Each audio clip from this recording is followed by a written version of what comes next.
16세기 종교개혁자들이 종교개혁을 하면서 내세운 모토 5가지가 있습니다. 오직으로 시작해서 오직으로 끝나는데요.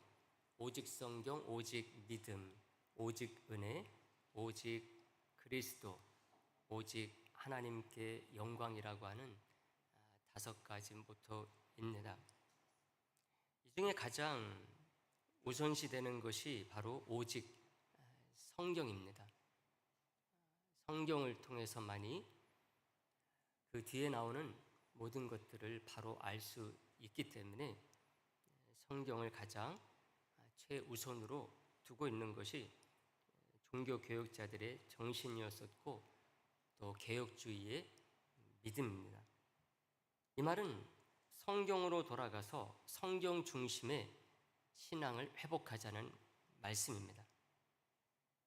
다른 말로 말하면 성경을 성도들에게 돌려주자는 의도가 담겨져 있는 말씀입니다. 여러분, 중세 기독교는 1000년 동안 성경은 성직자 혹은 수도자 혹은 신학자 등 이런 사람들만이 읽을 수 있도록 했습니다. 종교개혁으로 말미암아 성경에 쓰여진 원래의 의도처럼 보통 사람들이 읽을 수 있도록 하게 한 것이죠. 그래서 라틴어로만 되어 있었던 성경을 영어로도 번역을 하고 독일어도 번역하는 등 이런 노력들을 기울이게 된 것이죠. 근데 이것은 처음에는 쉽지 않아가지고 윌리엄 틴델 같은 경우는 1536년에 성경을 영어로 번역해서 누구나 읽을 수 있도록 해야 한다는 주장을 내세운 것으로 말미암아서 로마 카톨릭에 의해서 화형을 당하기까지 했습니다. 이런 분이 한두 분이 아니었습니다. 근데 여러분, 종교개혁이 일어난 지 500여 년이 지났지만은요, 지금도 성경은 보통 성도들의 책이 됐다고 보기에는 아쉬운 면이 많습니다. 아직도 성경은 신학자나 목사나 신학생 혹은 특별히 관심을 갖고 있는 사람들의 것으로 여겨지고 있다는 것이죠. 그 이유는 많은 성도들이 성경을 그냥 비치용으로, 장서나 장식용으로 혹은 예배용으로 혹은 또 신분 증명용으로 사용하는 데 머물고 있습니다. 영어로 help books라고 하는 말이 있습니다. 이 shelf는 책꽂이를 말하는 것이거든요. 그래서 직역을 하면은 책꽂이를 돕는 책들이라고 이렇게 앞에 나온 것을 번역할 수가 있습니다. 다시 말하면은 책꽂이에 꽂혀서 장식용, 장서용으로 전락한 성경을 빗대어 말할 때 영어권 사람들이 이렇게 말을 하는 것이죠. 원래 이 말은요, 자기 개발서, self help books라고 하는 그런 말에서 나온 말입니다. 많은 사람들이 자기 개발서를 읽거든요. 책방에 가면은 많이 진열된 책 중에 하나가 자기 개발서들입니다. 그런데 이것을 사기는 하지만 읽지를 않아가지고 책꽂이에 꽂히는, 그래서 꽂혀 있기만 하는 그런 책으로 많은 자기 개발서들이 전락한다는 것입니다. 그래서 이 자기 개발서를 이렇게 장서용 또 장식용으로 말을 하는 거죠. 그런데 자기 개발서만이 아니라 성경도 자기 개발서처럼 많은 사람들에 의해서 책꽂이에 그냥 꽂혀 있는 그런 책으로 전락했다는 의미에서 이런 용어를 만들어 쓰고 있는 것입니다. 성도 여러분, 근데 이건 우리나라도 마찬가지인 것 같아요.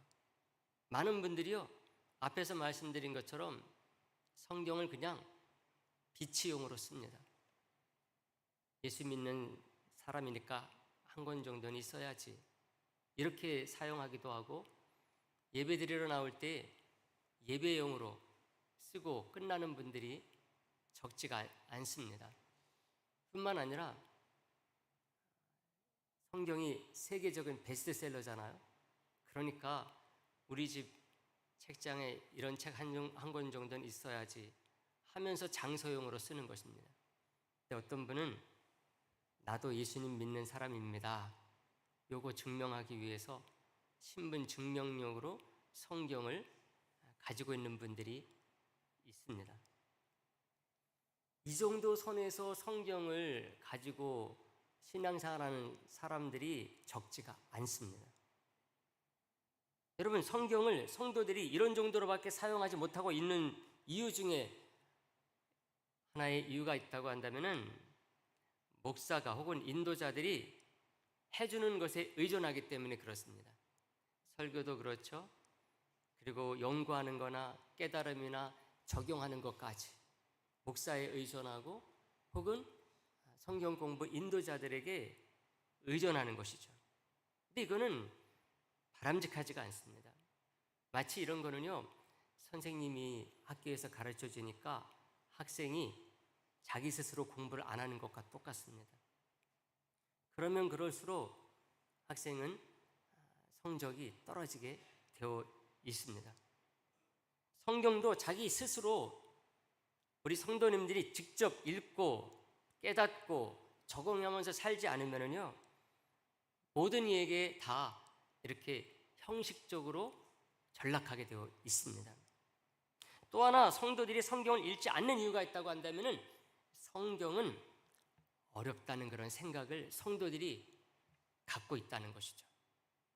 이런 이유로 많은 분들이 아예 처음부터요, 자기 스스로 읽고 묵상하고 적용하는 신앙생활을 하는 것으로서 성경을 사용하지 못하고 있다고 하는 것이죠. 그래서 읽더라도 그냥 읽고 맙니다. 목사님이 일독하라고 그래서 누구 읽는 거 보니까 그래도 신앙생활 하는 사람이니까 성경 읽어야지. 그래서 읽는 거죠. 그리고 그 말씀 가지고 진짜 내가 이 말씀이 무슨 말씀인지 이해를 해서 이 말씀을 내 삶 속에 적용해서 살아야지. 이런 것들은 그냥 목사같이 신학을 공부한 사람이나 할 수 있는 것으로 생각하는 것입니다. 전에는 목사님들이 이런 설교를 많이 했어요. 저도 어려서부터 이렇게 담임 목사님 설교를 들으면서 자랐기 때문에 이런 소리를 가끔 들었습니다. 성경은 아무나 함부로 해석하고 가르치면 안 됩니다. 이런 얘기를 많이 하셨어요. 그러다 보니까 성도들이 어떻게 합니까? 아예 그런 것은 목사님에게, 신학자에게, 특별한 분에게 맡겨버리는 것입니다. 근데 이것은 일어나지 않을 일을 침소봉대하는 것과 같습니다.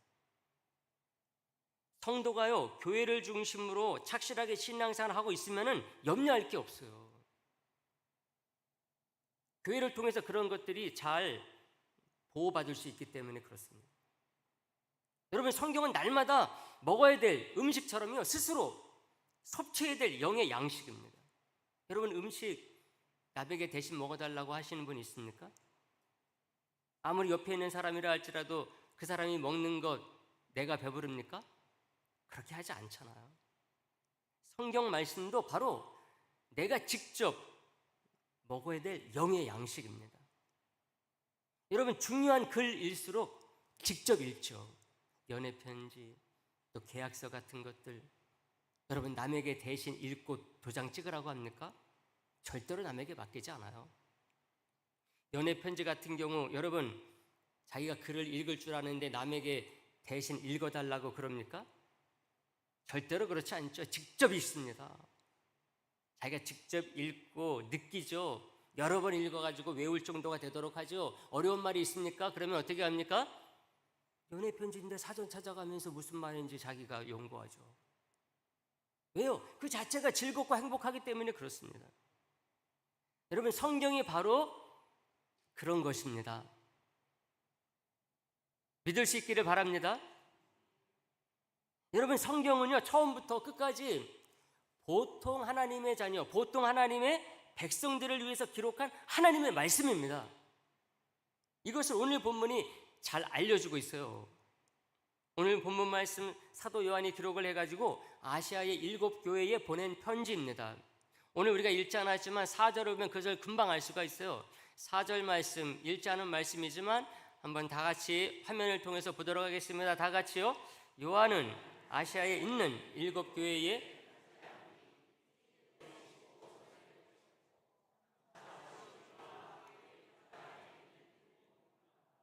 아멘. 누구에게 보내는 편지다? 아시아의 7교회에 보내는 편지다. 그 교회의 목사에게 보낸 편지? 아니에요. 그 교회 어떤 지도자에게 보낸 편지? 아닙니다. 그 교회에 보낸다 이렇게 말하고 있어요. 그 교회는 뭡니까? 성도들을 말하는 것이죠. 사도 요한은요, 이 편지를 받은 성도들이 이 편지를 가지고 어떻게 해야 되는 거냐? 이걸 딱 알려주고 있어요. 3절 말씀에 그 말씀이 나옵니다.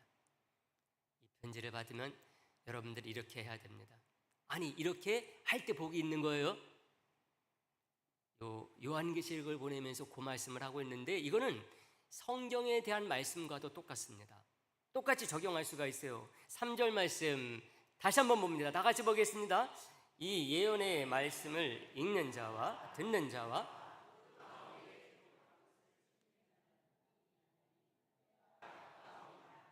아멘. 복이 있나니 하면서 뭐라 그래요? 읽는 자, 듣는 자, 그 가운데 기록한 것을 지키는 자 이렇게 말합니다. 여기서 읽고 듣는다는 표현은 같은 것을 말합니다. 이 편지를 받았던 초대교회 당시 아시아 7교회 성도들은요, 자기가 직접 글을 읽을 수 있는 사람들은 별로 없었어요. 글을 모르는 사람이 대부분이었습니다. 물론 그래서 그랬거니와 편지이기 때문에 한 장 보내는 거잖아요. 그러니까 그거 대표로 누가 읽으면 듣는 거잖아요. 그래서 그 말씀을 자기가 받은 대로, 느낀 대로, 이해한 대로 삶 속에서 적용해서 지키는 사람이 되는 것입니다. 그러면 복이 있게 된다는 거죠. 성도 여러분, 성경 말씀을 진짜 형식적으로 읽고 형식적으로 쓰고 지난해도 그랬으니까 올해도 읽어야지 그렇게 하지 아니하고 정말 하나님의 말씀으로 내가 읽고 지키겠다 이렇게 노력하는 사람이 있다고 한다면 자연스럽게요, 성경을 갖고 사는 데 필요한 전 과정을 터득하게 됩니다. 오늘 말씀이 아주 중요해요. 그래서 오늘 말씀 우리가 지금 2주 전부터 집중 제자 훈련 생각하고 말씀을 전하고 있다. 여러분들이 그렇게 생각하고 들으시면 되겠습니다. 정말 하나님의 말씀으로 내게 주시는 말씀으로 읽고 그 말씀 가지고 지키려고 노력한다. 그러면은 우리가 성경을 가지고 신앙생활하는 데 필요한 전 과정이 그 속에서 터득이 될 수 있다는 것입니다. 전문가들이 성경 말씀 가지고서 어떻게 읽고 어떻게 적용해서 어떻게 실천할 것인가, 이것을 4단계로 많이들 설명을 해요. 관찰과 해석과 교훈과 적용, 이렇게 4단계로 말들을 많이 합니다. 그래서 이 하나하나가 어떻게 하는 것이냐, 이것을 배워야지만이 큐티를 할 수 있는 것이고 이걸 할 줄 알아야지만이 삶 속에 적용할 수 있는 거지, 이렇게 믿는 사람이 있다고 한다면요, 그런 사람은 이미 보통 사람이 아닐 수가 있어요. 사도 요한이 지금 읽고 지키는 자에게 복이 있다 이렇게 말한 것은 어떤 특별한 사람에게 한 말이 절대로 아닙니다. 여러분, 특별히 훈련받은 사람만 큐티할 수가 있고 하나님 말씀 가지고 살 수 있다 이렇게 말하는 사람이 있다고 한다면은 그 사람은 2종류의 사람이 있어요. 어떤 종류의 사람인가? 먼저는 그거는 웬만큼 공부하지 않으면은 훈련되지 않으면 안 되는 거니까 저는 안 할래요. 이런 사람이 하나 있을 수가 있어요. 성경 가지고서 뭐 관찰이 뭔지 해석이 뭔지 교훈이 뭔지 적용이 뭔지 이거 난 복잡해서 몰라요. 그러니까 안 할래요. 이런 사람이 있을 수 있다는 것입니다. 또 한 분은 그런 거요? 그런 게 있어요? 진짜 한번 해보고 싶습니다. 이런 사람이 있을 수가 있어요. 왜? 너무나 중요하고 소중하니까. 만약 이것을 제대로 훈련받아 보고 싶어하는 분이 있다고 한다면요, 저는 성경을 읽는 것부터 하시라고 권면드리고 싶습니다. 뭐부터요? 성경 읽는 거. 여러분, 성경 연구의 시작은 뭐부터 시작되는가 하면 성경 읽는 것으로부터 시작이 됩니다. 성경 읽기란 어떤 성경 읽기냐 하면은 짧은 시간에 성경을 읽어버리는 거예요. 제가 여러 번 이 말 했었죠. 창세기서부터 요한계시록이 됐든지 창세기서부터 말라기가 됐든지 마태복음부터 요한계시록이 됐든지 아니면 창세기 한 권이든지 짧은 시간에 싹 읽어버리는 것입니다. 그 기간이 짧으면 짧을수록 좋아요. 왜? 창세기 읽은 지 1년이 지난 뒤에 2년이 지난 뒤에 요한계시록 읽고 있다 그러면은요, 성경이 전체 흐르는 맥락이 있는데 이걸 맥락을 찾지를 못합니다. 창세기 뭐가 있는지 다 잃어버렸는데 어떻게 그걸 찾을 수가 있겠어요? 짧은 시간에 읽어버리는 거예요. 이번 여름 휴가 기간 여러분 더위를 어떻게 이겨냅니까? 이열치열인 거예요. 이열치열, 더우면 더울수록 이열치열이다 생각을 하고 휴가 기간 짧으면 요한 신약 성경만 내가 읽어버리겠다 생각을 하고 그 아주 짧은 시간에 신약 성경을 다 읽어버리세요. 그러면 목사님이 정말 이 성경 1500여 년 동안 40여 명의 그 기자들이 쓴 책이지만은 통일성이 있다고 말했는데 진짜 그러네. 이거 발견하게 될 것입니다. 믿으시기를 간절히 소망을 합니다. 근데 여러분, 이것을 할 수 있는 사람들은요, 특별한 사람들이에요. 이번 여름 휴가 동안에 하신 분 오시면 제가 선물을 크게 드리겠습니다. 크게 드리겠습니다. 믿으시기를 간절히 소망합니다. 목사님, 제가 시키는 대로 했어요. 성경, 창세기부터 요한계시록 다는 못했는데 신약 성경 제가 했습니다. 복음서 제가 했습니다. 3일 동안에 휴가 기간 동안에 이거 싹 읽어버렸어요. 제가 아주 화끈하게 선물 드리도록 하겠습니다. 근데 이것은 특별한 경우의 사람입니다. 보통 사람들은 그렇게 하지 않아요. 못하기도 해요. 그렇게 못하시는 사람들, 그런 성도들은 성경 읽어도 부분적으로 알고 부분적으로 이해하고 부분적으로 깨달을 수밖에 없죠. 그럼 이런 사람이라고 해가지고 성경을 읽고 지키며 사는 것 불가능하다 이렇게 말하면 됩니까? 안 됩니까? 안 되는 거예요. 여러분, 아시아 7교회 그 성도들은요, 이거 못하는 사람 천지였어요. 2000년 전엔 더 그랬어요. 특히 그 가운데 7교회 가운데 빌라델비아 교회라는 교회가 있거든요. 이 교회는 더 그런 성도들입니다.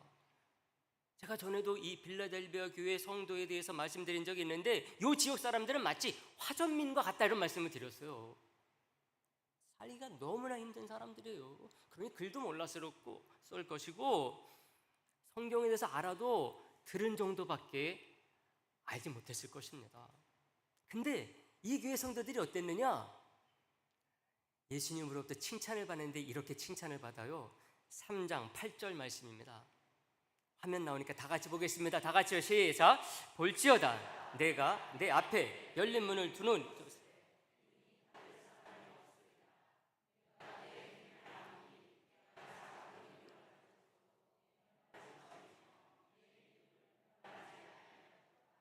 아멘. 누구에게 말한 겁니까?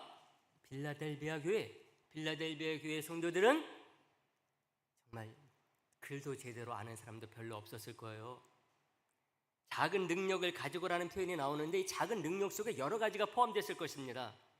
경제적인 능력도 지적인 능력도. 근데 어떻다고요? 내 말을 어떻게 했다? 지켰다 이렇게 얘기하고 있어요. 지켰다. 지키기 위해서는 알아야 되잖아요. 아는 게 크고 작던, 아니 작았던 것 같아요. 그래도 뭐 했다? 지켰다예요. 지켰다. 얼마나 놀라운 일입니까, 여러분? 여러분, 성경을 가지고 우리가 사는 것은요, 하루 이틀 그걸로 결판 보는 게 아니잖아요. 여러분, 신앙생활 하는데 하루 이틀 하고 맙니까? 아니에요. 평생 하는 거잖아요. 10년, 20년, 40년, 50년, 100년도 하는 것입니다. 그리고 홀로 하는 게 아니잖아요. 게다가 내주에서 돕고 계시는 누가 계시다? 성령님이 계신 것입니다. 성령님께서는요, 끊임없이 우리 가운데 계시면서 탄식하면서 우리를 도우시는 분이십니다.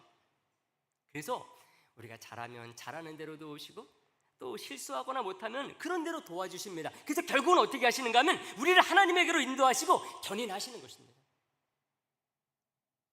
그래서 우리 성도님들은요, 내가 모르는 거, 목사님 저 이것도 모르고 저것도 몰라요, 그런데 기죽지 마세요.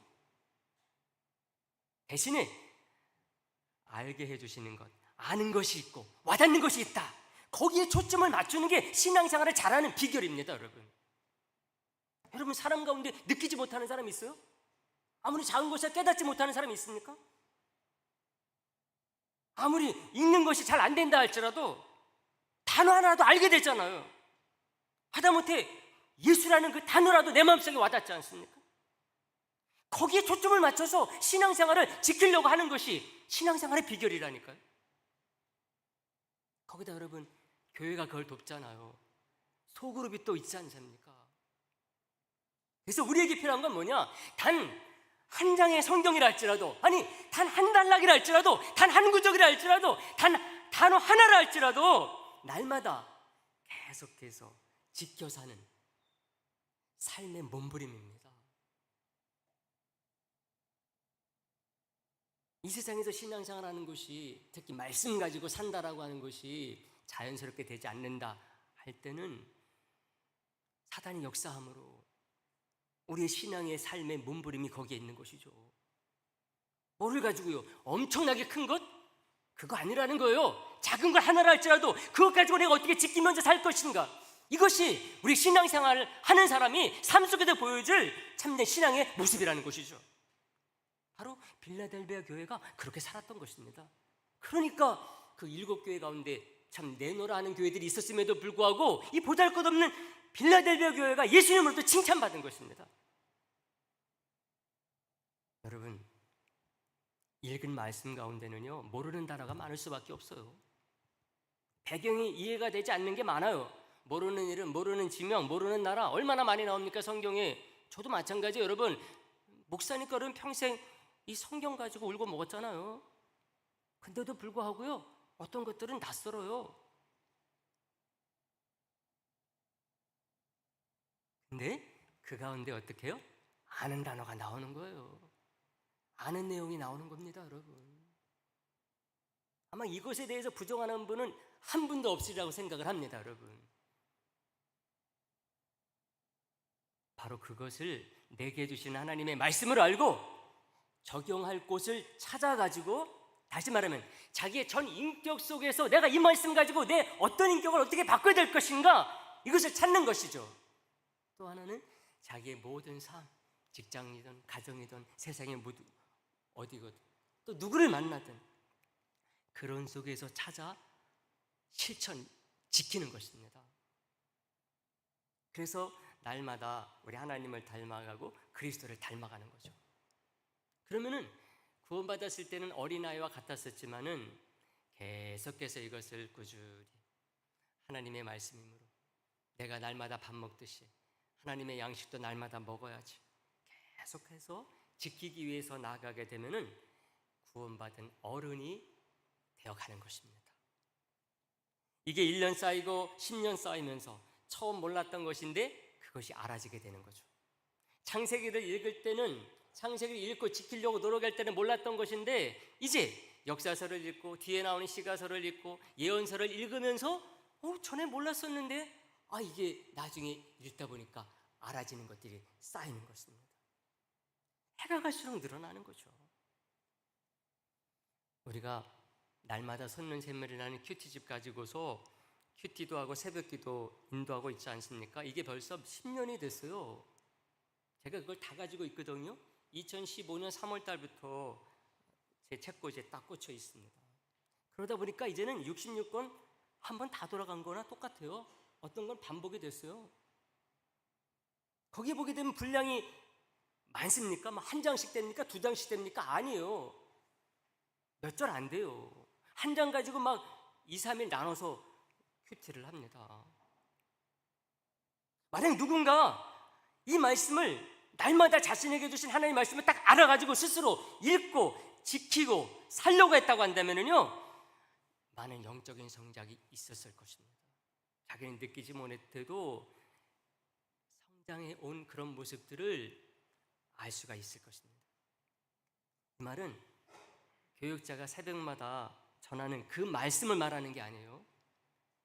큐티책에 나오는 그 내용을 말하는 게 아닙니다. 그걸 물론 참고 삼을 수 있지만은 그날 주어진 그 말씀을 자기가 읽고 내가 읽고 내가 그것을 지키려고 노력하는 것을 말하는 거예요. 자, 여러분들이 그 큐티집 아니면은 성경에다가 그날 여러분들이 읽으면서 와닿았었던 단어, 느낌, 깨달음이 있으면 거기다 기록을 하세요. 그게 쌓이는 것입니다, 여러분. 저는 일기는 쓰지 않는데요. 그 말씀을 준비하고 어떤 생각이나 묵상할 때 막히게 되면은 낙서를 합니다. 낙서를 엄청나게 많이 해요. 어떤 분이 그러더라고요. 낙서를 잘하는 사람이 똑똑한 사람이라 그러더라고요. 그런 것 같지는 않고 엄청난 낙서를 합니다. 그래서 제가 지금까지 그 설교 준비하고 묵상하면서 낙서한 것들을 다 가지고 있어요. 엄청나게 많을 것 같죠? 엄청나게 많습니다. 버리지 않고 다 가지고 있어요. 다른 사람들이 보면 낙서예요, 그냥. 근데 제게 있어서는 너무나 의미 있는 거죠.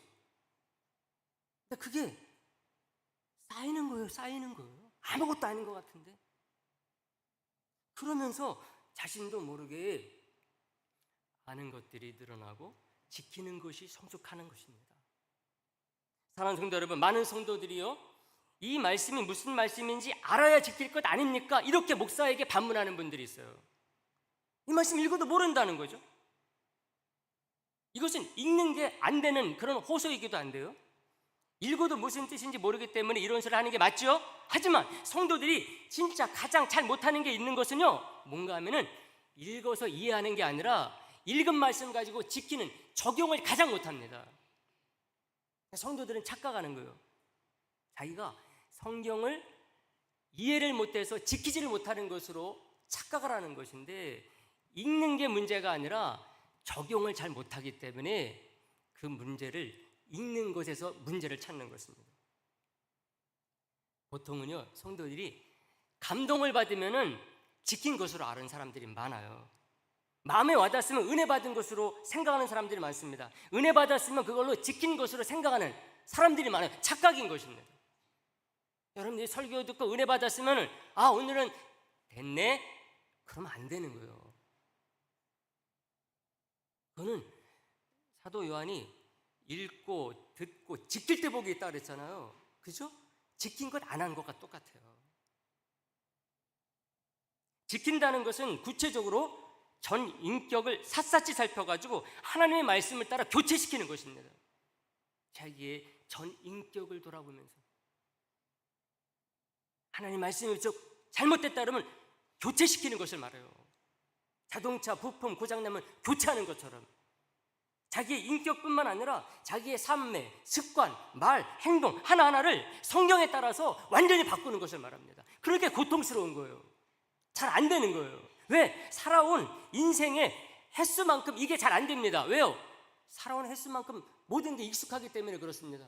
분명히 그 사람이 가지고 있는 것이 불신앙적인 거고 비성경적인 것인데도 불구하고 익숙하니까 자기에게 맞는 것인 줄 알아요.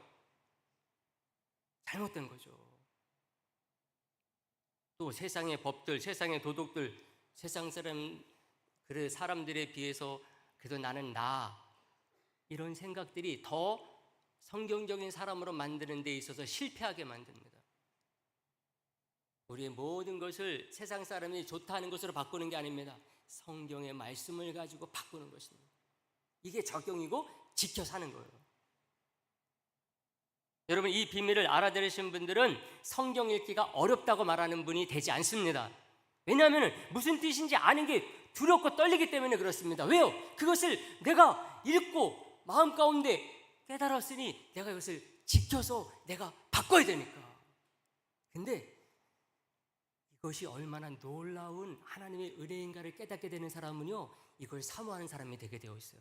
왜 그런가 하면은, 야, 전에 내가 익숙해가지고 이게 진짜 나인 줄 알았더니 성경 말씀 따라서 이걸 바꿔버리니까는, 야, 지금까지 내가 얼마나 잘못된 인격과 잘못된 삶을 가지고 살았는지 내가 알게 됐어. 바꾸니까 너무나 내 삶이 가보여졌네. 요 맛을 알게 되기 때문에요, 사모가 되게 되어 있어요. 여러분, 이런 분들에게 읽을 때 어떻게 읽으면 잘 지킬 수 있는 사람이 될 수 있는지를 알려드리려고 해요. 어떻게 읽는 것이냐, 어떻게 읽어야 관찰이 잘 되고 해석이 잘 되고 교훈을 얻을 수 있느냐, 제가 한 방에 알려드리려고 합니다. 읽을 때 여러분들이 육하 원칙을 따라 성경을 읽는 것입니다. 육하 원칙이 뭡니까, 여러분? 초등학교 나온 분들은 다 알게 되어 있어요. 누가, 언제, 어디서, 무엇을, 어떻게, 왜. 요걸 따라서 읽는 거예요, 여러분. 더 가르쳐 드릴 필요도 없어요. 누가, 언제, 어디서, 무엇을, 어떻게, 왜. 제가 김구원 교수님이라고 하는 분이 쓴 책을 최근에 읽었는데요, 그분이 여기에서 많은 분들의 성경을 어떻게 관찰하고 해석하고 교훈 얻고 적용할 것이냐 방법론을 얘기하는 가운데 요걸 딱 얘기를 하더라고요. 여러분들이 오늘 본문 같은 경우 예를 들어보게 되면은, 누가 세례 요한이 언제 세례 요한이 살았던 초대교회 시대에 어디서 세례 요한이 있는 곳에서, 우리는 그거 어딘지 몰라도 돼요. 그곳에서 무엇을, 예수 그리스도의 계시를 어떻게 천사를 통해서, 왜? 읽고 듣고 지키는 자에게 복이 있도록 하기 위해서. 여러분, 1절부터 3절까지 요한에서 6가지를 찾을 수가 있어요. 뭐 4절까지 읽을 필요도 없어요, 여러분. 요한계시록 다 읽지 않아도 돼요. 요 3절 속에서 여러분들이 이것을 하나하나, 누가 요한이네, 언제, 요걸 쓰는데 몇 분 걸릴까요? 5분 걸려도 좋습니다. 10분 걸려도 좋습니다. 30분 걸려도 좋아요. 이렇게 해나가는 과정 속에서 우리 성령님께서 여러분들에게 와닿게 하는 단어가 있을 수 있어요. 느끼게 하는 말씀이 있을 수 있습니다. 깨닫게 하는 것이 있을 수 있습니다. 이게 바로 여러분들의 성경을 잘 읽었다 하는 것이죠. 그러면 잘 읽은 거예요, 여러분. 어떻게 하는, 어디가 관찰이고 어디까지가 해석이고 어디까지가 교훈이고, 요거 뭐 구분할 필요 없어요. 6가지를 거기 한 절이 돼도 마찬가지예요. 한 장이 돼도 마찬가지예요. 6가지를 정리하는 가운데 하나님께서 내게 주신 단어 하나 있으면 그 말씀 가지고 오늘을 살고 삶을 지키는 삶을 살면 되는 것입니다. 말씀 정리합니다. 오늘 우리는 주신 말씀 가지고서 성경을 어떻게 읽고 지킬 수 있는지 방법을 생각을 했어요. 강의식으로 말씀드리지 않고 설교식으로 말씀을 드리다 보니까 초점이 조금 약할 수가 있어요. 여러분들이 유튜브를 통해서 다시 꼭 읽으시기를 바랍니다. 오늘 김관영 목사가 뭔가를 열심히 떠들었는데 도대체 뭔가 여러분들이 꼭 읽으시고 정리할 수 있기를 바라겠습니다. 그 속에 놀라운 것이 있는 줄 믿으시기를 간절히 소망합니다. 여러분, 사도 요한이 보낸 편지를 통해서 가장 어렵다고 하는, 그래서 많은 이단들이 나오는 게 요한계시록입니다. 여러분, 모든 이단들 보게 되면 다 어디서 나오느냐? 요한계시록에 나와요. 왜 그러느냐? 이게 해석의 여지가 많기 때문에 그렇습니다. 그런데도 불구하고 요한은 뭐라 그랬어요? 누구나 읽으면 지킬 수 있다. 그 중에서 가장 앞부분 3절을 가지고서 말씀을 나눴어요. 사도 요한도 그랬고 초대교회 성도들도 그렇게 했던 것, 이것을 제가 오늘 좀 더 자세히 풀어서 말씀드린 것입니다. 그러므로 오늘 말씀 기억해서 우리 성도님들 모두가 성경을 하나님이 내게 매일 모든 삶 속에 먹고 살아야 될 하나님의 말씀, 생명의 말씀으로 알아서 읽고 지키는 그런 분들이 되시기를 주님의 이름으로 부탁을 드리겠습니다. 이게 하루의 가장 큰 즐거움이요, 행복이요, 보람이 되는 분들 되시기를 주님의 이름으로 축복합니다. 하나님 아버지 감사합니다. 오늘 저희들에게 주신 말씀 우리 성도님들이 꼭 마음속에 삶 속에 새겨서 이 말씀 가운데 하나님께서 원하시는 참된 믿음의 삶으로 나가게 하여 주옵소서. 예수님의 이름으로 기도하옵나이다. 아멘. 찬양 드리겠습니다.